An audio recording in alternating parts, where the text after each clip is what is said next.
नमस्कार, मैं भावना ठाकुर और आप देख रहे हैं कोहराम लाइव। वित्त मंत्री निर्मला सीतारमण कल यानी 1 फरवरी को केंद्रीय बजट 2025 पेश करने वाली है। इससे पहले पीएम नरेंद्र मोदी ने संसद के बजट सत्र की शुरुआत में गरीबों और मध्यम वर्ग परिवारों के लिए माता लक्ष्मी की कृपा बनाए रखी। पीएम मोदी के इस संकेत के बाद ये कयास लगाए जा रहे हैं कि इनकम टैक्स स्लैब में बदलाव हो सकता है। वहीं दरों में कटौती और टैक्स बोझ कम करने की उम्मीद जगी है। उन्होंने कहा कि यह हमारे लिए गर्व की बात है कि भारत ने लोकतंत्र के 75 साल पूरे किए हैं और अब हम 2047 में विकसित भारत के लक्ष्य की ओर बढ़ रहे हैं। यह बजट देश को नई ऊर्जा और आशा देगा। यह मोदी सरकार का दूसरा और वित्त मंत्री निर्मला सीतारमण का 8वां बजट है। अब पूरे देश की निगाहें बजट 2025 के ऐलानों पर टिकी हैं।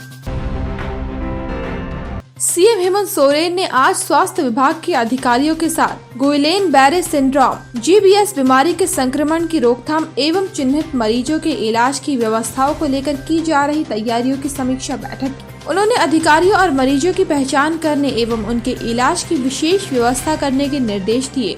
वहीं GBS संक्रमण से बचने के लिए आमजनों की जागरूकता के लिए राज्य में व्यापक प्रचार प्रसार करने का निर्देश दिया। वहीं जिस राज्य, शहर या जगहों पर गुइलेन-बैरे सिंड्रोम बीमारी के मरीज ज्यादा पाए गए, उन क्षेत्रों से झारखंड पहुंचने वाले व्यक्तियों की जांच की व्यवस्था करने को कहा है। सीएम ने कहा कि शहर के किसी स्थान पर गुइलेन-बैरे सिंड्रोम जाँच का एक निःशुल्क सेंटर स्थापित करे। स्वास्थ्य मंत्री डॉक्टर इरफान अंसारी बैठक में ऑनलाइन जुड़े थे। केंद्रीय वित्त मंत्री निर्मला सीतारमण के कल के बजट में वरिष्ठ नागरिकों को रेलवे टिकट पर छूट बहाल करने और कैपिटल गेन टैक्स के नियमों में बदलाव की उम्मीद की जा रही है। कोविड-19 महामारी के दौरान 2020 में सरकार ने इस छूट को बंद कर दिया था। महामारी खत्म होने के बाद भी यह सुविधा दोबारा शुरू नहीं की गई। साल 2019 तक भारतीय रेलवे मेल, एक्सप्रेस, राजधानी, शताब्दी और दुरंतो जैसी ट्रेनों की टिकट बुकिंग पर वरिष्ठ नागरिकों को छूट दी जाती थी। 60 साल या उससे अधिक उम्र के पुरुषों को 40% और 58 साल या उससे अधिक उम्र की महिलाओं को 50% छूट मिलती थी। वहीं एक बार फिर कैपिटल गेन टैक्स के नियमों में बदलाव की संभावना है। कैपिटल गेन टैक्स वह टैक्स है जो प्रॉपर्टी, शेयर या म्यूचुअल फंड की यूनिट्स बेचने पर होने वाले लाभ पर लगाया जाता है। ये टैक्स 2 प्रकार का होता है, शॉर्ट टर्म कैपिटल गेन और लॉन्ग टर्म कैपिटल गेन। निवेशकों और आम लोगों को उम्मीद है कि सरकार इस बार कैपिटल गेन टैक्स की दरों में कमी करेगी या नियमों को सरल बनाएगी।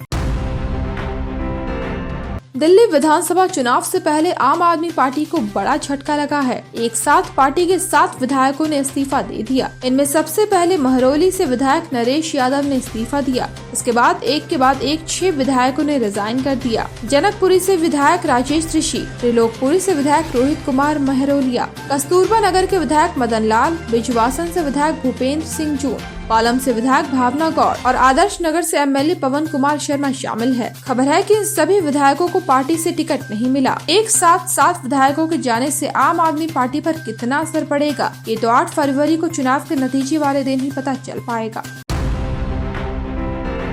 दिल्ली के द्वारका में एक चुनावी जनसभा को संबोधित करते हुए पीएम नरेंद्र मोदी ने कहा, द्रौपदी मुर्मू जी एक आदिवासी परिवार से आई हैं। उनकी मातृभाषा हिंदी नहीं, उड़िया है। मातृभाषा हिंदी न होने के बावजूद उन्होंने आज संसद को प्रेरित किया और भाषण दिया, लेकिन कांग्रेस के शाही परिवार ने उनका अपमान करना शुरू कर दिया।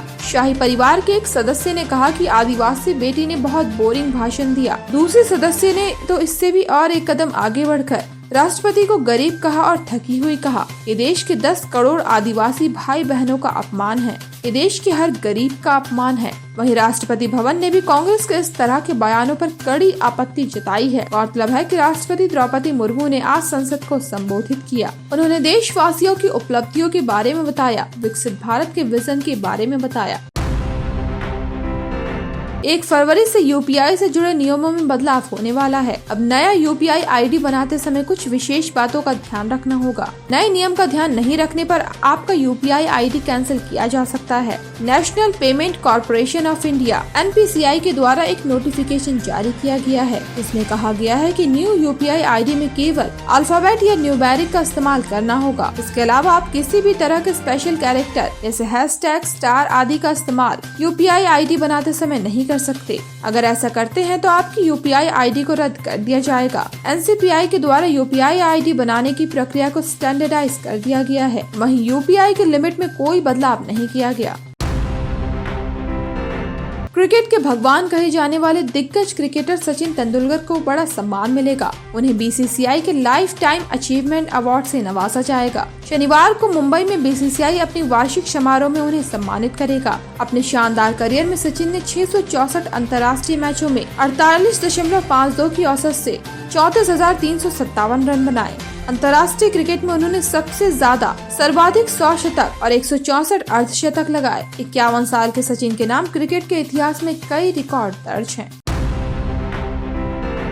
इस साल गर्मी कहर बरपाएगी। फरवरी के पहले सप्ताह से ही इसका एहसास होने लगेगा। पारा ज्यादा रहने के चलते आगे जाकर सूखा का प्रकोप भी दस्तक दे सकता है। ये दावा आईएमडी यानी भारत मौसम विज्ञान की तरफ से किया गया है। आईएमडी का दावा है कि देश के ज्यादातर हिस्सों में सामान्य से अधिक तापमान और सामान्य से कम बारिश होने की संभावना है। फरवरी में 81% कम बारिश होने की संभावना है। आईएमडी के महानिदेशक मृत्युंजय महापात्रा के हवाले से मीडिया में आई खबर के अनुसार भारत में जनवरी में औसतन 4.5 मिलीमीटर बारिश हुई, जो 1901 के बाद से चौथी सबसे कम और 2001 के बाद से तीसरी सबसे कम बारिश है। जनवरी में देश का औसत तापमान 18.98 डिग्री सेल्सियस रहा, जो 1901 के बाद से इस महीने का तीसरा सबसे अधिक तापमान था, जो 1958 और 1990 के बाद सबसे अधिक था। ऐसे दिन भर की बड़ी खबरों के लिए जुड़े रहिए कोहरामलाइव.com के साथ।